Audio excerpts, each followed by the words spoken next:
practice, we now go to actual game. Start.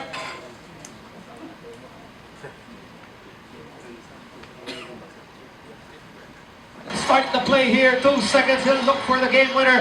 Radendil for the win. Yes, sir! Merry Christmas, Radendil del Campo. It's a great shot nonetheless, and we'll see if it counts. You know, with so much shooters out there and scorers, all of them are being trailed by the Air 21 players, and that leaves Radendil del Campo open. Has the quickness advantage over J.R. Quinyahan. The moment J.R. Quinyahan steps out, releases that ball with enough time. Nico, we talked about trading a player and hoping that that player doesn't hurt you. Radendil del Campo just put the hurting on Air 21. Every player's So what did you notice? Where did Radendil make that shot? It gets even better when you hit that game winner on Christmas Day. Exact same spot For in your new practice. team, and Radendil just made it happen. One dribble, one shot for the win. Yes, sir. So again, there is no secret to execution. It is the byproduct of a great can-do attitude, being brilliant at the basics, core conditioning, and practice or drill. The fundamentals, the ABCDs of execution. This is what we should put a lot of our efforts towards as coaches. We build trust-based relationships with our people. We put a lot of effort in mastering these fundamentals because in the end, we are all responsible for delivery, performance, or execution. Trust, effort, brings us now to accountability. And I said this before, I will repeat it, our number one accountability as leaders in Asurion is to develop the next generation of Asurion leaders. That's why we have to be the best coaches possible. We've got to develop the next generation of Asurion leaders. As we develop our people, don't just focus on their skills. It's important that we are able to develop players who are strong-willed and strong-skilled. But remember, part of those skills include team skills. Never underestimate the value of being a great team player. Never underestimate the value of being a great team player. And this is what separates good coaches from great coaches. A lot of people can develop skills. A lot of people can train skills. But the really great coaches, they understand how to make those skills match each other, complement each other, and develop great team skills. That's how you develop great teams. How do you do that? Go back to the ABCDs: attitude, basics, conditioning, and drill. And it is this point that I'd like to be able to share the stage with one of the best team players that I have had the great pleasure of being around and working with and coaching. And Gabe Norwood, if you don't know his background, he's going to tell it to you himself. But the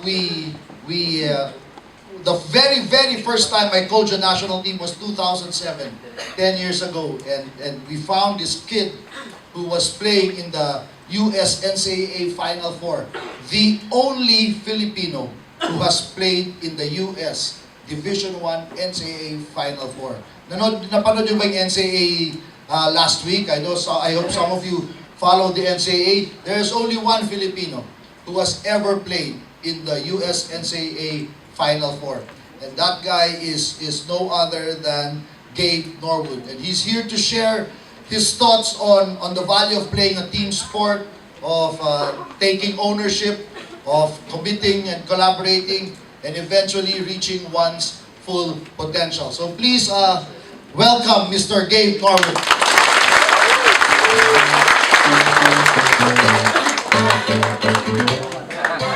I'm sure I was supposed to dance. I mean, you know.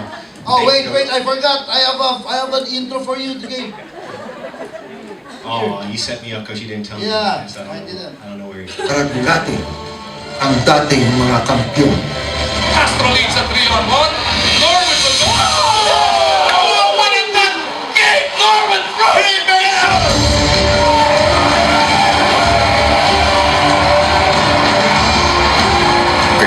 Jason, and it's part of the strengths of our team. We get out and transition and run and try to get easy baskets, and I guess it's the easiest way for me to put the ball in the basket is just to go up and dunk it. And it just so happened somebody was down there, and it happened to be Scola, and that's how the internet works and how social media works. It catches fire quick, and I guess people ran with it. Wait. Norwood fakes that bounce. Norwood! Hit the bounce again! Gabe Norwood, second slammer of the game! Like I told you, that win against Korea got us to the World Championships. One of the teams we played, world number 3, former world champion, Argentina. And dinakdakan lang naman ni Gabe Norwood. Luis Scola is what, 15-year NBA veteran? 15 years in the NBA, Gabe Norwood, binastos niya. Yes, Gabe, you got the stage. Intro. I need that video sent to me, Coach. Show my boys and prove that I can still dunk. My kids are 7, 6, and 8 months, so I don't know if they'll see me dunk too much anymore. But thank you for having me here this afternoon. Just to give you a little bit of background about myself, I grew up in the States in a sports family. My dad played college football at the University of Hawaii, and even to this day still coaches college football. I'm the eldest of 5, and we all play sports. We grew up in every sport you can think of, from basketball to American football, baseball, soccer. And it was funny, Coach just mentioned that as we were walking in. I've never played an individual sport. I don't know if that was planned by my dad or just how things played out, but I've always been surrounded by teammates, by coaches, by management, and really that's my comfort zone, is being in a team environment. And it's something that I find to be a true blessing, because you find out a lot about yourself, you find out a lot about your friends, because for me, all my friends were my teammates. I didn't make too many friends outside of sports, and it's kind of wild that all of that has piled up to allow me to come here today. And I truly find that as a blessing, and yeah, I'm a little off topic now, I'm a little bit rambling, but I'm going to bring it back. I'm going to bring it back to just my journey here to the Philippines first. Like Coach said, I was lucky enough to get a Division I scholarship at George Mason University, and we made a nice little run in 2006 and found ourselves in the Final Four. And it just so happened that every year at the Final Four, there's a coaches clinic. Coaches from all over the world come, Europe, here in Asia, all over. And sure enough, there was a couple coaches from the Philippines that happened to be there, and they saw my logo walking around, and I traced my roots to Kalashao, Pakistan, and sure enough, she's walking around, and my mom's walking around, and they get approached. Basically, which kid are you connected to? And sure enough, it's me, and I get invited out in 2007 to try out for the national team. Young kid, I was a role player all through college, never was a star. Never wanted to be a star, to be honest. Just wanted to win. And I think that was part of the reason why I got on the team in the first place. Because I was the youngest guy playing with a bunch of superstars, household names, and I wasn't trying to steal their shine, and I like to think I helped them as much as they helped me. But just coming back into just being able to trust yourself, trust your teammates, I think it's big, just knowing the work you put in. Essentially, it's easy to trust yourself. You know what you do. You know what things are your weaknesses, what are your strengths. But it's really hard to really trust a teammate wholeheartedly.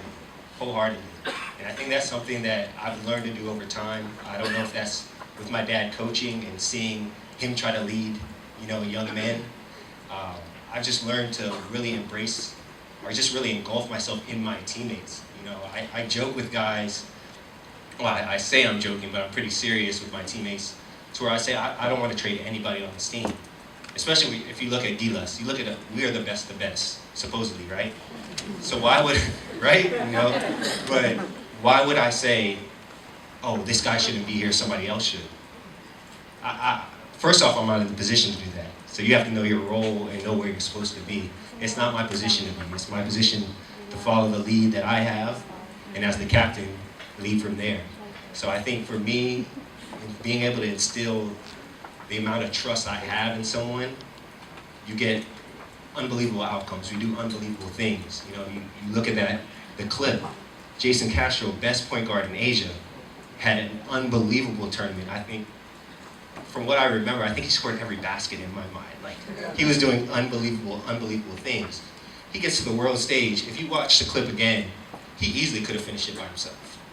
He could have easily finished it by himself. It wouldn't have been a bad play. That's his strength. That's what he does. But for whatever reason, you know, I get the shine of that. Nobody talks about Jason making that pass. It's always, oh, I dunked on Scola.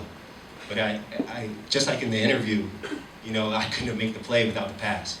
And I think that's where a level of trust comes in and understanding. You know, me and Jason have represented the country for about a decade now, so that's a comfort zone. But over time, I think, especially in the business atmosphere, in this business environment, I think that's something that's also can be applied. You know what I mean? You've got different people coming in and out, but as long as you can really instill confidence in your teammates, confidence in your coworkers, you know, why can they not return that and essentially together make great things happen?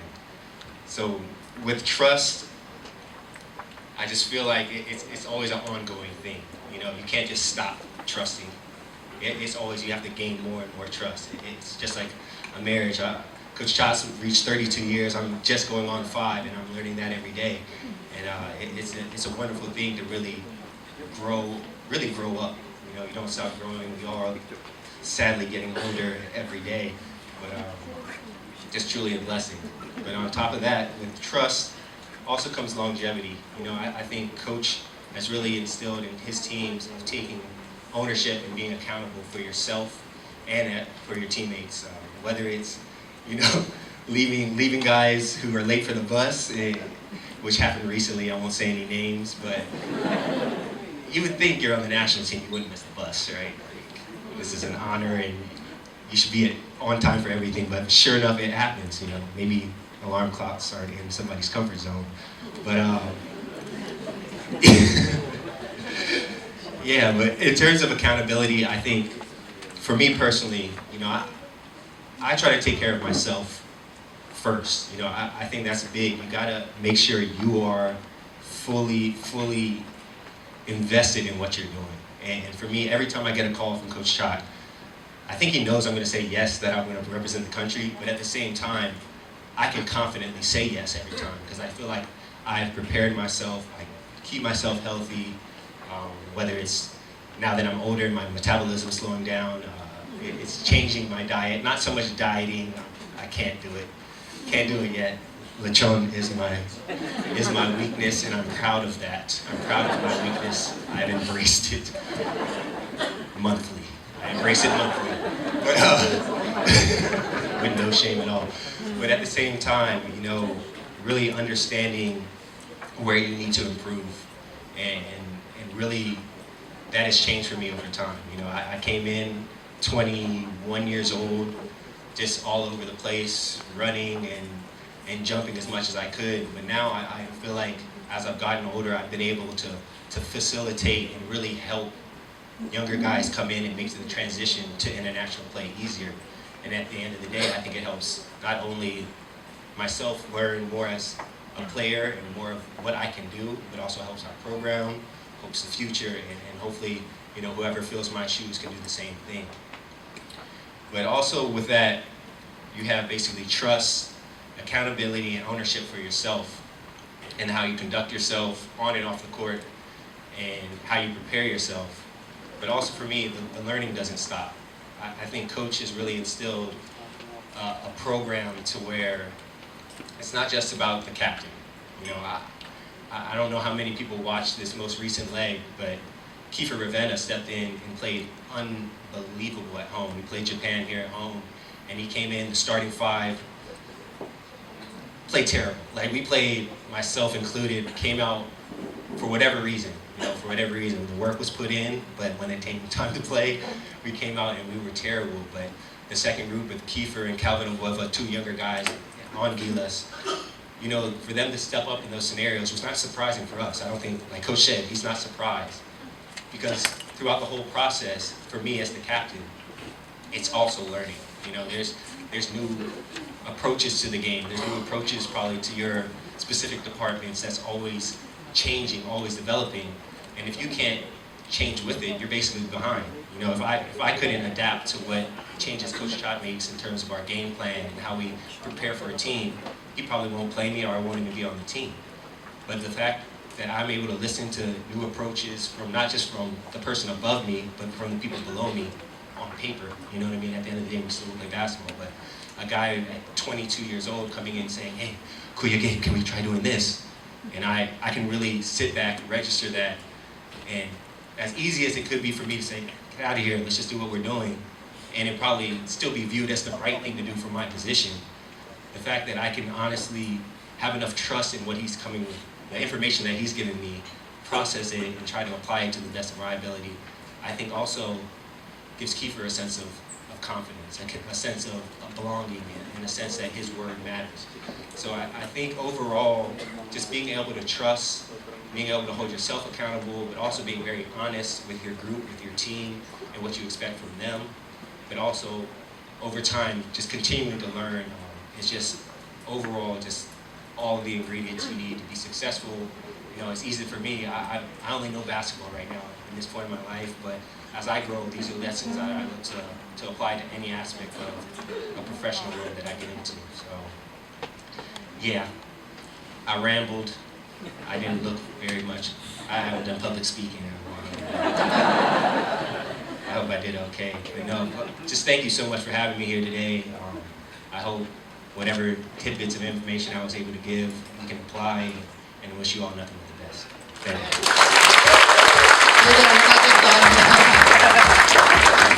I think one of the more important things with Gabe is the principle of shared leadership. In teams, it's not only the coach who is the leader, but we also have players who are leaders as well. And Gabe, because he's one of the oldest, okay, on the team, is very natural leader. Captain by default. But share us your thoughts on leading, on being a leader on the floor with your teammates as well. It's just basically an extension of you. You know, I don't think a good leader can lead unless you allow yourself to be led. You know, if you can't take coaching, I instill that in my kids right now. At 7 years old, they're playing soccer, they're playing basketball, and you know, if you can't sit still and listen, or you know, every kid wants to run around, but if you can't be coached, then you can't lead. And I think that's a product of being a coach's kid, possibly. You know, seeing my dad come home frustrated that, you know, some kid, you know, failed a class and got kicked off the team and things like that. You know, it hurt to see, knowing the work that he put in every day. And I promised myself and my father that, you know, I wouldn't be that guy that brought him home in tears. So I just try to apply that every day. You know, listen to what you have to say and really process it.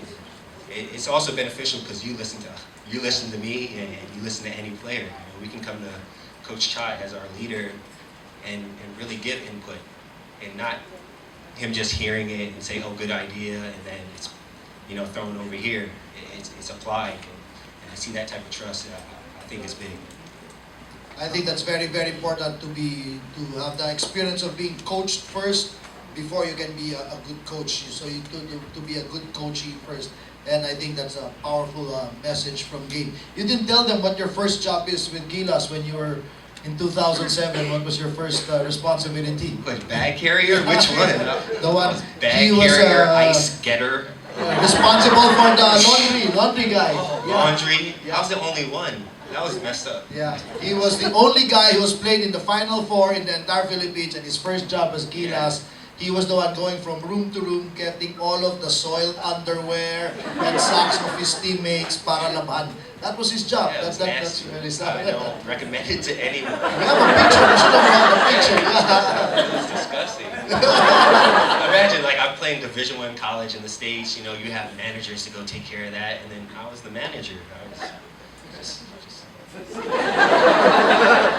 don't know how my hands didn't get infected with something. I think what he's trying to say, really, what we're trying to say is the value of humility. About the humility of being able to come in and be of service first, and then before you can become a coach and a player. Your thoughts on what real collaboration and the ability to commit really means? I mean, for me, I think I skirted around that a little bit earlier, but for me, that's just really being able to acknowledge your weaknesses. I think